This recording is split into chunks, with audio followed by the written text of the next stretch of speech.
daripada sahabat-sahabat pelapor kita.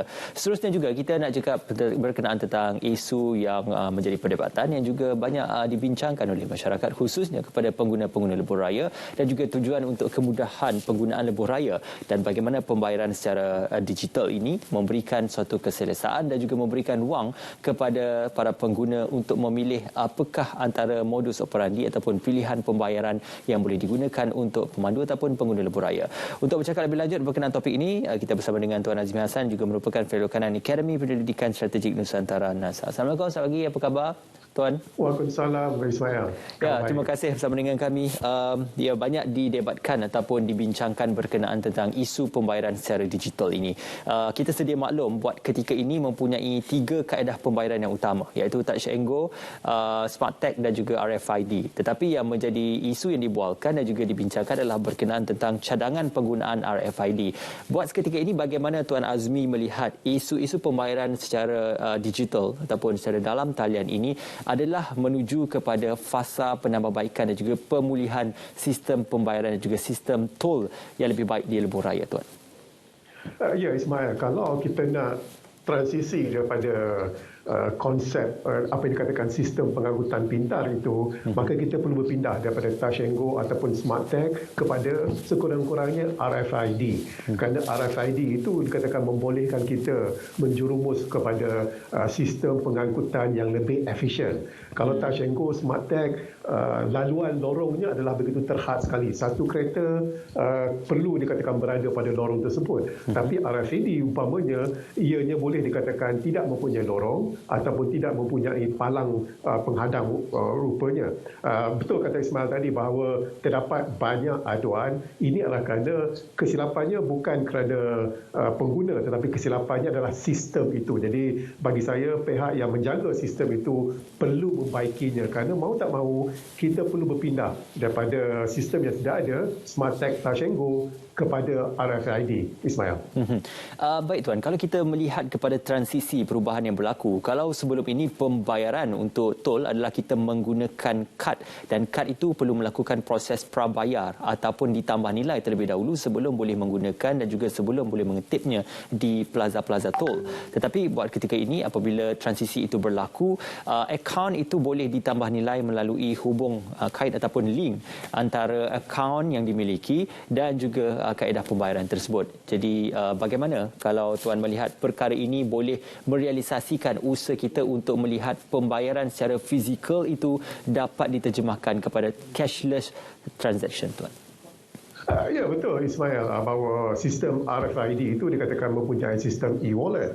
Tetapi memang betul, Smart Tag, Touch and Go juga mempunyai sistem e-walletnya tersendiri. Tapi kelebihan RFID ini, Ismail, adalah kerajaan cuba merencanakan supaya kita boleh memilih sistem mana pembayaran digital yang kita nak gunakan. Kalau Touch and Go dan juga Smart Tag umpamanya kita kena masukkan dan ada sistem e-wallet yang tersendiri. Jadi itu transisi yang kita perlu lakukan supaya setiap pembayaran itu bukan saja untuk tol, untuk parkir umpamanya boleh dilakukan melalui sistem RFID ini. Cuma sistem ini bagi saya sendiri dah gunakan setahun lepas dah. Tidak ada masalah itu. Cuma penggunaannya adalah amat terhad sekali sistem RFID. Jadi dalam hal ini, bila sistem pembayaran digital itu diaplikasikan, ianya boleh dikembangkan. Jadi dalam hal itu, Ismail, masyarakat akan menerimanya. Tapi dalam hal keadaan sekarang, apa-apa kekangan yang ada sekarang perlu diperbetulkan supaya penerimaan masyarakat adalah 100%. Ya. Saya kira dalam perihal ini ada beberapa perkara ataupun beberapa isu yang dibangkitkan oleh pengguna-pengguna lebuh raya secara teknikalnya, iaitu link ataupun hubungan antara e-wallet itu dengan kaedah pembayaran. Kalau sebelum ini kita lihat ada beberapa konsesi lebuh raya yang boleh menerima baki kandungan e-wallet untuk menolak ataupun untuk menggunakannya di plaza-plaza tol mereka, tetapi ada juga yang hanya memerlukan pembayaran secara fizikal seperti mana Lebuh Raya Plus sebelum ini memerlukan pembayaran fizikal dan sebagainya. Jadi perkara berkenaan tentang transisi kepada RFID yang mana diterima di kebanyakan ataupun hampir ke semua lebuh raya, ini mungkin satu kita melihat perubahan untuk kita menggunakan e-wallet itu sebagai satu modus pembayaran tunggal untuk kita menambah nilai ruang dan juga jumlah akaun dalam ruangan e-wallet kita itu, Tuan.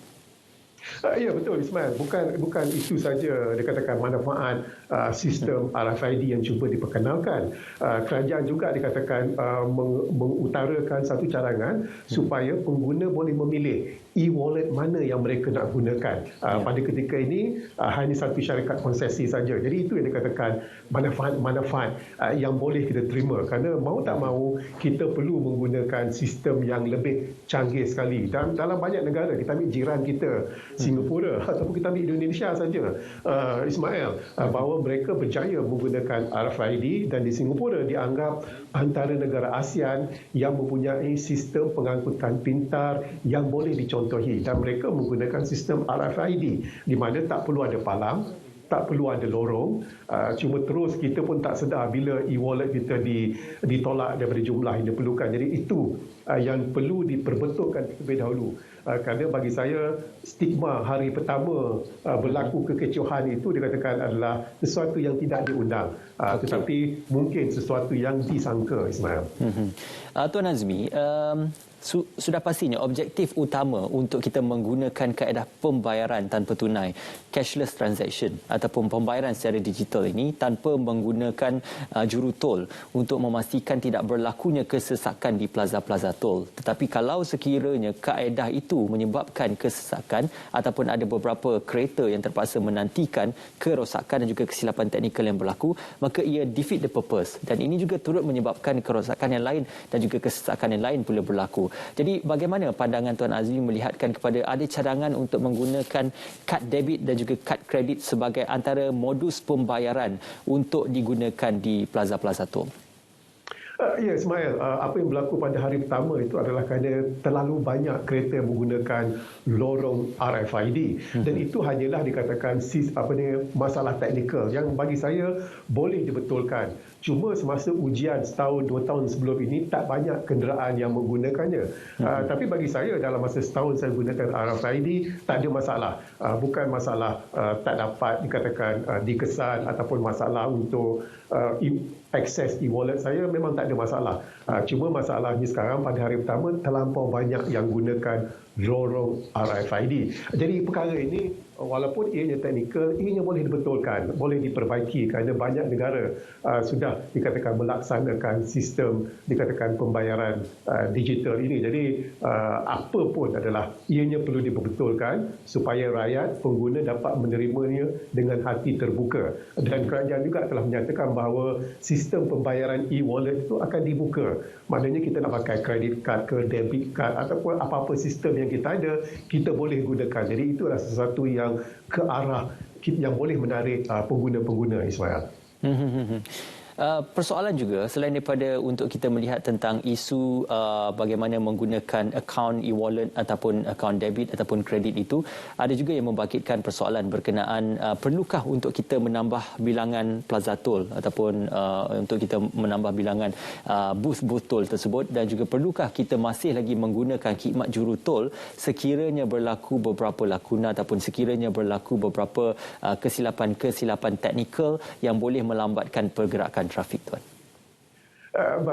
Bagi jumlah tol itu, bagi saya transisinya adalah perlahan-perlahan, berperingkat-peringkat. Kemungkinan mungkin ada 1-2 tol secara manual untuk mereka yang bermasalah, tapi bagi saya pada setiap tol itu, tempat tol itu mesti ada pegawai-pegawai ataupun staf konsesi yang bertugas jikalau ada masalah. Tapi bagi saya sama juga kalau kita lihat 2-3 dekad lepas, bila kita bermula dengan Touch and Go, kemudian kita naik kepada Smart Tag, dia ada masalahnya, tapi masalah itu dapat dikurangkan, dapat diminimumkan, dan kita terima Smart Tag dan Touch and Go. Dia sama juga dengan RFID.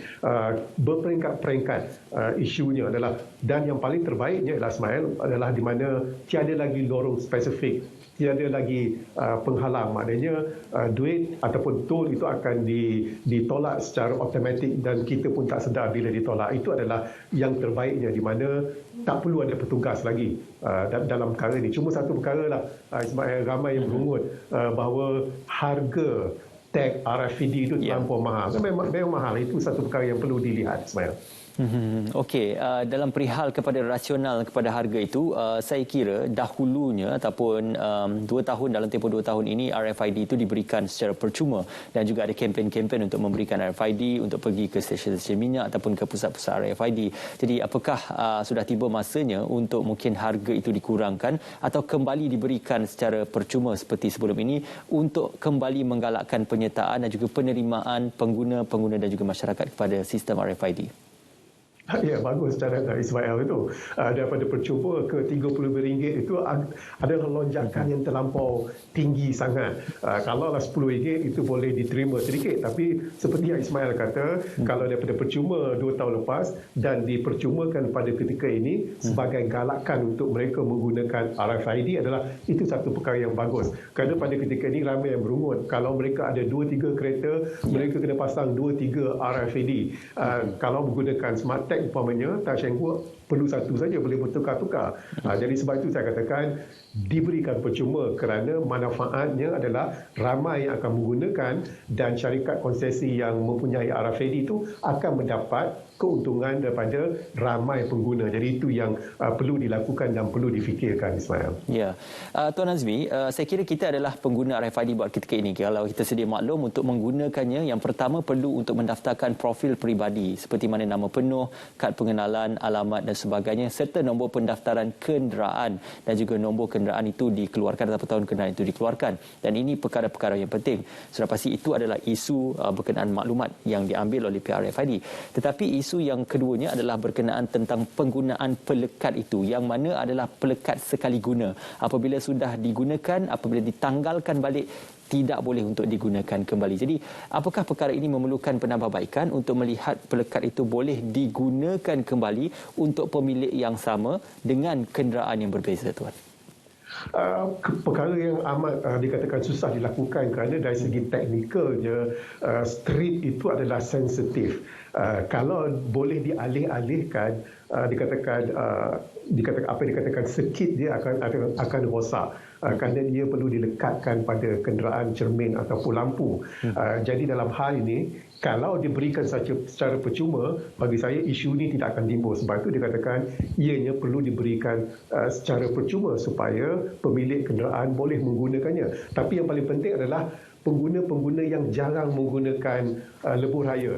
Yang betul. Jadi itu yang menjadi isunya. Umpamanya di Kelantan ataupun di Terengganu umpamanya. Jadi sebab itu dikatakan ianya perlu diberikan secara percuma supaya tidak timbul kos-kos yang tidak berpatutan kepada pengguna-pengguna, Ismail. Ramai juga yang mencadangkan ataupun mengharapkan rebat-rebat perjalanan diberikan kepada pengguna-pengguna RFID ini. Kalau sebelum ini kita menyaksikan ada beberapa konsesi lebuh raya memberikan rebat perjalanan, diskaun perjalanan sepanjang musim perayaan. Tidakkah perkara itu boleh diterjemahkan kalau sekiranya pengguna-pengguna setia RFID mungkin mendapat dalam kadar 10% atau 15% rebat perjalanan untuk pengguna-pengguna RFID? Ya, boleh diaplikasikan hanya dengan strateginya untuk dikatakan mempromosi RFID supaya lebih ramai menggunakan RFID. Kerana 10% tu kalau setiap hari menggunakan tol jalan bertol banyak dikatakan perkara itu. Jadi ini dikatakan selain daripada memberi percuma strip RFID, mungkin juga boleh diberikan dikatakan rebat-rebat tertentu kepada pengguna RFID sedia ada dan juga pengguna RFID yang baru, Ismail. Memang betul, saya setuju. Okey, Tuan, kita juga menantikan pengumuman terkini daripada pihak kerajaan berkenaan tentang pembayaran secara digital, mod pembayaran secara digital dan juga modus pembayaran secara digital ini. Jadi kalaulah pembayaran untuk retail sudah pun kita mempunyai banyak aplikasi, banyak penyedia perkhidmatan untuk menyediakan pembayaran ini, tidakkah kompetisi ataupun persaingan itu juga perlu diterjemahkan secara serupa untuk pembayaran tol, Tuan? Ya, betul. Bagi saya memang telah dinyatakan oleh Menteri Kerjaya Datuk Fadilah yang mengatakan bahawa bukan hanya satu syarikat konsesi yang akan diberikan hak untuk mengendalikan e-wallet, katakan RFID umpamanya. Ianya akan dibuka dan di mana pengguna jalan raya mempunyai pilihan konsesi ataupun e-wallet syarikat mana yang mereka hendak gunakan. Jadi perkara ini seperti disebut oleh Ismail tadi adalah sebagai competition, sebagai saingan yang sehat. Jadi bila ada saingan yang sehat ini, maka pengguna akan memilih syarikat yang memberikan khidmat yang terbaik, dan syarikat tersebut juga perlu dikatakan memberikan khidmat yang termampu oleh mereka. Dan ini dikatakan satu saingan dan satu cadangan yang baik, dan memang dah ada dah dalam perancangan transisi daripada Touch 'n Go, Smart Tag, RFID itu, dan membuka pengguna memilih syarikat yang mereka kendaki, Ismail. Okey, Tuan Azmi, saya kira sudah pun menjadi antara pengguna setia bagi RFID buat ketika ini. Tetapi apakah mungkin harapan daripada Tuan Azmi untuk melihat penambahbaikan daripada sistem pembayaran tol, khususnya penggunaan digital ini, yang bukan saja bercerita tentang kerangka ekonomi kapitalis, tetapi juga bercerita tentang memudahkan dan juga memanfaatkan pengguna dengan kadar yang berpatutan?